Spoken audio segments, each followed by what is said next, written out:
Haunted lake.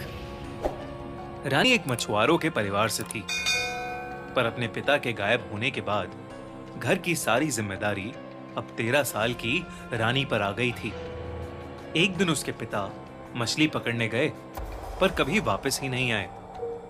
गांव वालों ने उन्हें बहुत ढूंढा, पर वो कहीं नहीं मिले। रानी को भी अपने पिता का ऐसे सब कुछ छोड़कर जाना बहुत अजीब लगा। उसे उन पर गुस्सा भी आता था, पर उसे अपने परिवार का पेट पालना था। माँ ज्यादातर बीमार रहती थी, इसलिए उसी को सब कुछ करना पड़ता था। उनका परिवार सालों से मछली पकड़ने का काम करता था। वो अपने बाबा के साथ कई बार नदी किनारे जाया करती थी। उसके बाबा उसे नदियों की, मछलियों की बहुत सारी कहानियां सुनाते। उसके बाबा हमेशा कहते थे, हम जो सोचते हैं, जिसे याद करते हैं, नदी भी कुछ वैसा ही दिखाती है हमें। रानी को यह सब कभी समझ नहीं आता था। बस ये सब कहानियां और किस्से सुनकर मजा आता था।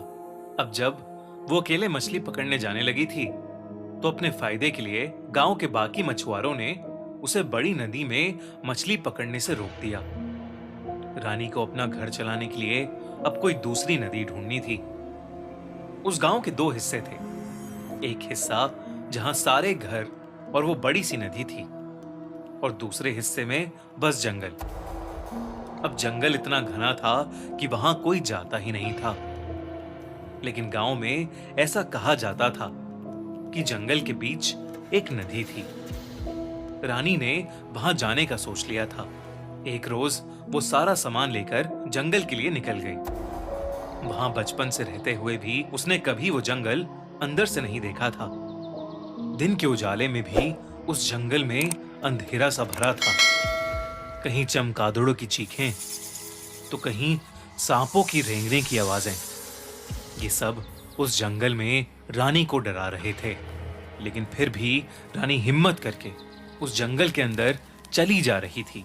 तभी उसे कुछ दूर पर एक नदी दिखी। वो उस नदी के पास जाकर उससे पानी पीने लगी। लेकिन नदी से पानी पीते हुए जैसे ही रानी ने पानी में झांका, तो उसे अपनी परछाई की जगह अपने बाबा की परछाई दिखी।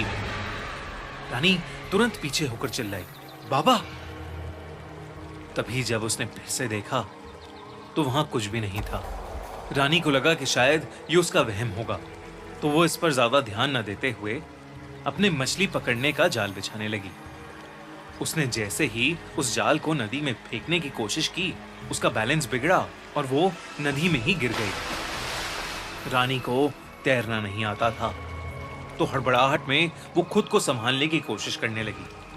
खुद को संभाल कर वो नदी से निकल ही रही थी कि अचानक उसे ऐसा लगा जैसे नदी के अंदर से किसी ने उसके पैर को पकड़ लिया हो और उसे नदी की तरफ ही खींच रहा हो।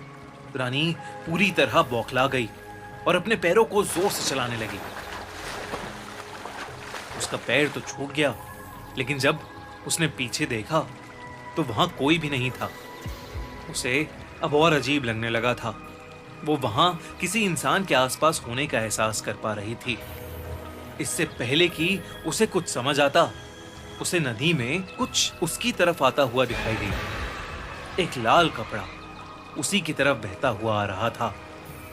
वो लाल कपड़ा जैसे ही किनारे पर आया, रानी के पैरों तले जमीन ही खिसक गई। वो लाल कपड़ा ठीक उसी गमछे की तरह था जो उसके बाबा अपने गले में पहना करते थे। रानी को कुछ भी समझ नहीं आ रहा था। आखिर उसके बाबा का गमछा उस नदी में कैसे आया था? रानी ने खुद को समझाया कि वो लाल कपड़ा किसी का भी हो सकता था, और वो खड़े होकर फिर से जाल बिछाने लगी। रानी मछलियों का चारा लेने के लिए पीछे रखे अपने सामान के पास गई।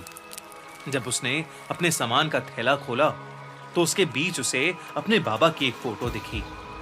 चौंकाने वाली बात यह थी कि उस फोटो को वो खुद नहीं लाई थी, और तो और उस फोटो में किसी ने उसके बाबा की आंखों को बुरी तरह खरोचा हुआ था। रानी ने सब काम वहीं छोड़कर वहां से निकलने का सोचा। उसे यकीन हो गया था कि उस जगह में कुछ तो गलत था।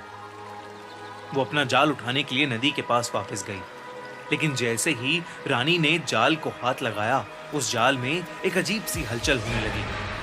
रानी को लगा कि शायद जाल में मछलियां फंस गई थीं और इसलिए उसने जाल को जोर से बाहर खींचा। पर उस जाल के साथ नदी से जो बाहर आया वो रानी ने अपने सपनों में भी नहीं सोचा था। उस जाल के अंदर उसके बाबा की लाश थी। रानी की आंखें फटी की फटी रह गईं। वो जोर जोर से चीख कर रोने लगी। तभी उसे अपने पीछे किसी के गुजरने का एहसास हुआ। रानी को लगने लगा था कि कोई बुरी शक्ति उसके आसपास मंडरा रही है, लेकिन रानी अपने बाबा की लाश को वहां छोड़कर भाग नहीं सकती थी। उसने अपने बाबा की लाश को पानी से बाहर घसीटना शुरू कर दिया, पर जब वो लाश पूरी तरह से बाहर आई तो रानी का दिल थम गया। उस लाश का आधा धड़ कटा हुआ था। ऐसा लग रहा था कि मानो किसी जानवर ने उनके आधे धड़ को खा लिया हो। इससे पहले उस सदमे से उभर पाती, उसकी आंखों के सामने से उसी नदी में से एक बहुत ही भयानक औरत निकली। उसके बालों पर काई जमी थी और उसके दांत बहुत ही बड़े और नुकीले थे। उसका पूरा शरीर गला हुआ था और उसके चेहरे पर खून लगा हुआ था। वो रानी की तरफ देखकर मुस्कुराई और रानी की आंखों के सामने ही उस नदी का रंग नीले से लाल होने लगा। रानी की चीख निकल गई और वो बस बिना पीछे देखे वहां से भागती चली गई। उस दिन के बाद से रानी कभी दोबारा मुड़कर उस जंगल के अंदर नहीं गई। किसी ने भी उसकी बात पर विश्वास नहीं किया, पर उसे यकीन था कि शायद उसी की तरह किसी दिन उसके बाबा भी वहां मछली पकड़ने गए होंगे और वहां उनका सामना उस भयानक समुद्री चुड़ैल से हुआ होगा। रानी को सदमे से बाहर आने में बहुत समय लग गया। रानी अब ठेले पर सब्जी बेचकर अपना घर चलाती है, पर आज तक उसे उस भयानक घटना के सपने आते हैं।